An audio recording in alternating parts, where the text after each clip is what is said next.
Good morning, Texas. I'm Stacy Rickard. And I'm Piedad. And we are here on South Congress at the newest TOMS store. We sat down with TOMS founder Blake Mycoskie about our awesome new store right here in Austin. Hi guys, we're here with Blake Mycoskie, who is the founder of TOMS. So something that a lot of people might not know is that you were an Austinite. Yeah. I went to high school at St. Stephen's, and my wife and I have some property here in Austin, and I actually spent quite a bit the last 2 years here when I was taking some time off from TOMS. Right. And so what was this whole process of trying to find some place that fit your store, that just said, you know, this is TOMS I mean, for look, Austin? I wanted to be on South Congress if possible. I love it, right? Yeah, I love this street, and some of my favorite places, like Curlo's right across the street, I love. At the same time, you know, when we were decided to get into the coffee business, I wanted to make sure that we had a place where people could really experience our coffee and the giving story behind it. And so we wanted to have a big enough place to where we could show the product, but also have a real community space for people to come and hang out and have coffee and events and things like that as well. Yeah, for sure.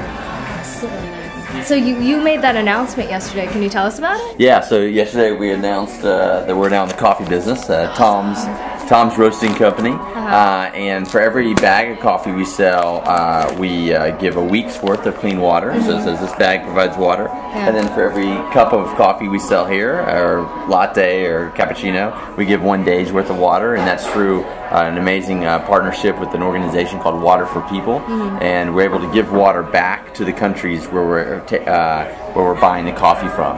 And the other part about this that's really important to me is by working directly with the coffee farmers, not only do we ensure the most premium coffee beans in the world, but we also make sure that they're getting the best prices for their beans. So there's a real economic development play there, and that's something that as TOMS has grown, and we've started to put a factory, you know, we have a factory in Haiti now, we're doing manufacturing in Kenya. Like, we're really trying to use our business to create economic development opportunities in developing countries, as well as giving the aid through the one-for-one model. Right, and this is all fair trade coffee, obviously. Absolutely, yeah. And even a step further is what we call direct trade. So it's really working directly with the farmers to ensure that they're getting the right prices for their beans, and they're learning agricultural skills and stuff so they're getting the highest yield on their crops. Yeah. This is really kind of what they're calling the third wave of coffee. Yeah, and it passed your taste test? Oh, absolutely. Yeah, it's really good. How long was this coffee idea in the making? It took about a year. I had the idea actually last, I want to say April, May, and everyone was like, we're getting into the what business? Like shoes, eyewear, coffee? And we got a small team at TOMS, and we just did it. And I'm really proud and excited, and I think this space is going to be something that people in Austin enjoy and love for a long time. Yeah, we already love it. Great.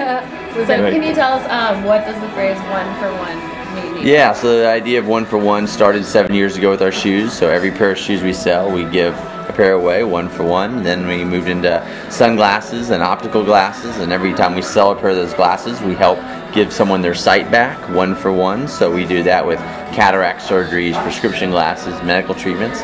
And now our coffee is, you know, you buy a bag of coffee or a cup of coffee, and you're helping either 1 week or 1 day's worth of water to someone who needs it.